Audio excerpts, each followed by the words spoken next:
गणपती बाप्पा मोरया. कारण गणपती बाप्पा आपण म्हणलं की आपसुकच आपल्या मुखातनं मोरया ही घोषणा निघते. फार कमी जणांना माहिती आहे की गणपती बाप्पा मोरयाच का म्हणतात.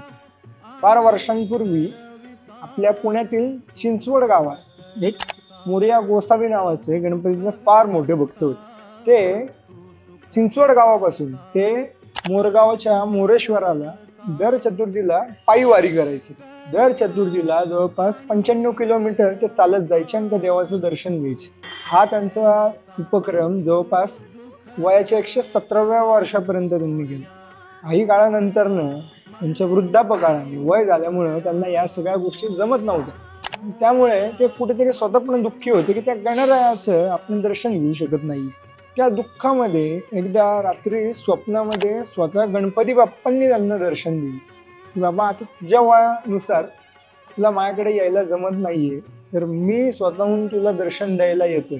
उद्या सकाळी स्नान करताना म्हणजे आंघोळ करताना मी तुम्हाला दर्शन देणार आहे असं गणपती बाप्पांनी त्यांना सांगितलं. आणि घडलं पण तसंच. दुसऱ्या दिवशी आंघोळ करताना मोरया गोसावींना स्वतः गणपती बाप्पांनी त्या कुंडामध्ये दर्शन दिलं आणि त्यांच्या हातात एक मूर्ती आली गणपती बाप्पाची. त्यावेळेस गणपती बाप्पांनी त्यांना वरदान दिलं की ज्या ज्यावेळेस माझं नाव घेतलं जाईल त्यावेळेस माझा भक्त म्हणून तुझा उल्लेख कायम होईल. आणि तेव्हापासून गणपती बाप्पा मोरया ही घोषणा प्रचलित झाली. गणपती बाप्पा हा कायमच त्याच्या भक्तांच्या केलेल्या भक्तीसाठी पण ओळखला जातो. या गणपती बाप्पावर भक्तांचं खूप प्रेम आहे. तसं बाप्पांनी पण भरभरून या गणपती बाप्पांनी दिलेलं आहे त्यांच्या निस्सीम भक्तांनी. असे कितीतरी गणपती आहेत की ज्यांना त्यांच्या भक्तांच्या नावाने ओळखले गेलेले. अशा कितीतरी गोष्टी आहेत की ज्या एखाद्या भक्तांनी गणपती बाप्पा बाबतीत केल्यात म्हणून त्या रुजू झाल्यात आणि ज्या अजून आपण देखील पाळतो. अशा कितीतरी गोष्टी आहेत ज्या आपण गणपती बाप्पाची पूजा करताना फक्त करत असतो.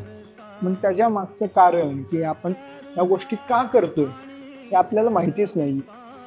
गाणपत्य संप्रदाय काय आहे, गणपती बाप्पाची पूजा कशी करावी, किंवा सर्वसामान्यांनी किंवा माझ्यासारख्या युवकांनी आता येणाऱ्या जेन झी, जेन अल्फा अशा सर्वांना गणपती बाप्पा काय हे कळण्यासाठी या वर्षीच्या गणेशोत्सवाच्या या सिरीजमध्ये आम्ही अशा अनेक गोष्टी घेऊन येतो ज्या छोट्या मोठ्या आहेत पण या आपल्याला माहिती असणं गरजेचं आहे.